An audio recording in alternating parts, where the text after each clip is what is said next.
राधे राधे, जय श्री कृष्णा, जय श्री शिव। आज पौष मास की अमावस्या है और ये पितरों को समर्पित है।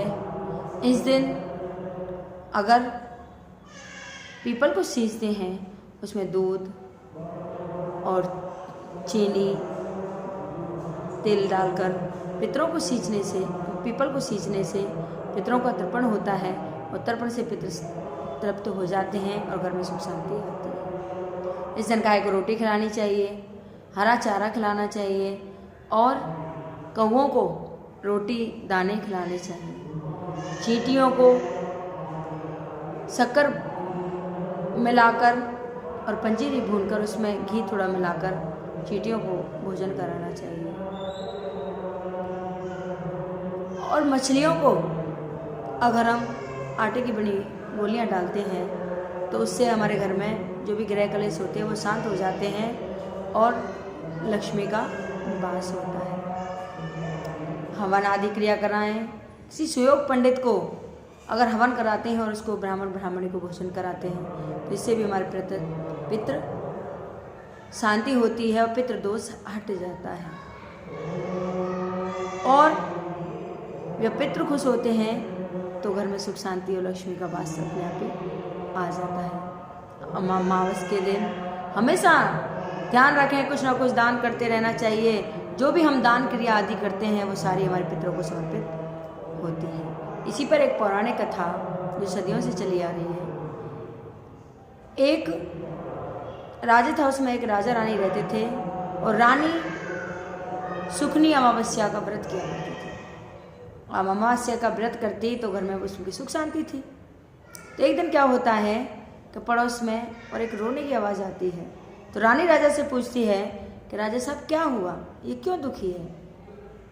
तो राजा बोला इसका जवान बेटा था और वो ख़त्म हो गया है इसलिए ये रो रही है और दुखी है। तो रानी राजा से बोली कि राजा साहब ये दुख का कारण क्या होता है, मैं तो कभी दुखी नहीं हुई, तो मैं कैसे दुखी हूँ, मुझे कोई उपाय बताओ जिससे मैं दुखी हो जाऊँ।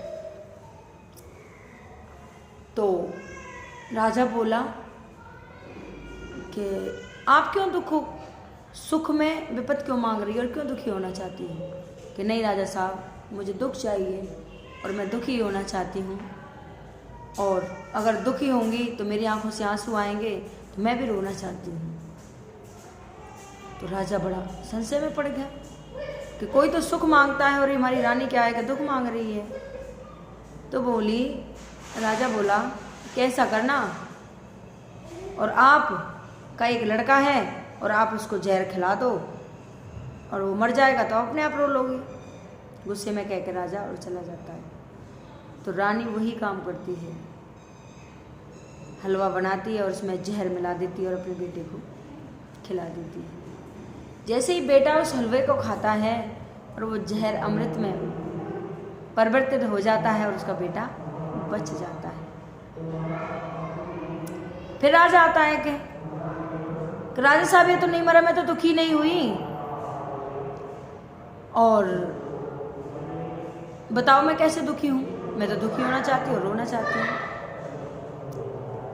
तो वो राजा फिर बोला कि एक ही तो तेरा बेटा है और छत पे ले जा और इसको धक्का मार दे नीचे और ये मर जाएगा तो खुद दुखी हो लेगी। राजा उससे बड़ा दुखी होने लगा कि बताओ क्या कहती है ये, और गुस्से में कह के राजा निकल जाता था।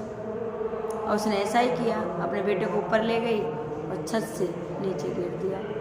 अब तो वो सुखनी मावस का व्रत किया करती थी और मावस महारानी आई और गोदी में उस बेटे को उठा लिया और अचक से बिठा लिया। जैसे ही रानी छत से नीचे आई तो बेटा बैठा मिला। अब तो वो बोली कि मैं तो अब भी दुखी नहीं हुई, ये तो बच गया। राजा बोला कि तू अब भी नहीं दुखी हुई तो ऐसा है, आज मेरा युद्ध है और आज मैं अकेला ही लड़ने जाऊंगा।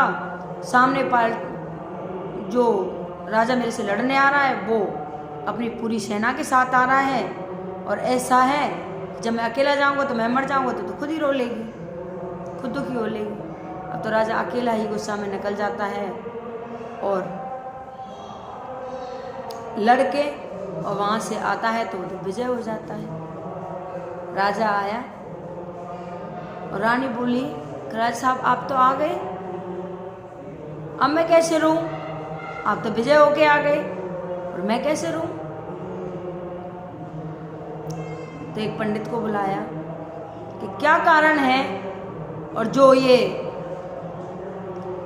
मतलब ना तो ये संपत्ति में विपद मांग रही है और रोने की कह रही है, जब भी नहीं रोकनी। तो पंडित बोला देखो ये अगले जन्म में और पंडित के घर पैदा हुई थी, और ये उसी जन्म से सुखनी, उस पंडित जब पंडितानी थी तो ये सुखनी मावस का व्रत किया करती थी, पीपल को सींचती थी, गायों को रोटी खिलाती थी, हरा चारा खिलाती थी। उसी के प्रभाव से आज ये राजा की महारानी बनी और रानी बनी है, और वही इसको पूर्व जन्म याद है, आज भी ये उसी कार्य को करती है, सुखनी मावस का व्रत करती है, उसी के प्रभाव से आप सबकी रक्षा होती है। तो राजा बड़ा ही खुशी हुआ कि मेरी जैसी रानी। तो राजा भी मावस का व्रत करने लग गया और पीपल को सींचने लग गया और भोले बाबा की पूजा करने लग गया। अब तो सारे नगर में उसने ढिंढोरा पिटवा दिया कि सारी स्त्रियां, माताएं और सारे पुरुष सुखनी मावस का व्रत किया करो। उसके प्रभाव से जब मैं, मेरा बेटा और सारे हम बच गए तो आप पर भी माँ कृपा दृष्टि करेगी और आपके भी लक्ष्मी का भंडार भरेगा और सुख शांति आएगी और दीर्घायु। अब तो उसके राज्य में ऐसे ही सारे मावस का व्रत करने लग गए। मावस के दिन पीपल को सींचने जाएं, भोले बाबा को स्नान कराने जाएं और सारे व्रत करें और पीपल पर मौली बांधें, उसकी 7 या 11 परिक्रमा लगाएं। अब तो ऐसा करने से उसके घर में, उसके से नगर में तो अंधन के भंडारे भर गए, सारे खुशी रहने लगे। हे मावस महारानी, जैसे उस रानी पर कृपा दृष्टि बनाई, जैसे ही सब पर कृपा दृष्टि बना के रखना, और जो भी मेरे कथा सुन रहे हों उन पर भी सदा अपनी कृपा दृष्टि यूँ ही बनाए रखना महारानी। उनके अंदनों के भंडारे भरना, घर में सुख शांति देना और सारे ग्रह कलेशों का नाश कर देना और सदा उन्हें ऐसी खुशहाली देना। कहते हैं अगर मावस के दिन पीपल को सींचते हैं और मौली से 7 या 11 परिक्रमा करते हैं तो इससे पितृ देवता खुश होते हैं, क्योंकि पीपल में तो सारे देवताओं का वास है। जब हमारे पितृ देवता खुश होंगे तो घर में अपने आप ही सुख शांति आती है और लक्ष्मी के भंडारे बढ़ जाते हैं। अगर ये कथा मेरी किसी को अच्छी लगी हो कृपया लाइक सब्सक्राइब जरूर करें, कमेंट में लिखकर जरूर भेजें कि कथा कैसी लगी। नीचे एक बेल आइकन का बटन है, उसको भी प्रेस कर दें, जिससे आगे की वीडियो आप पर आती रहेगी। राधे राधे, जय श्री कृष्ण।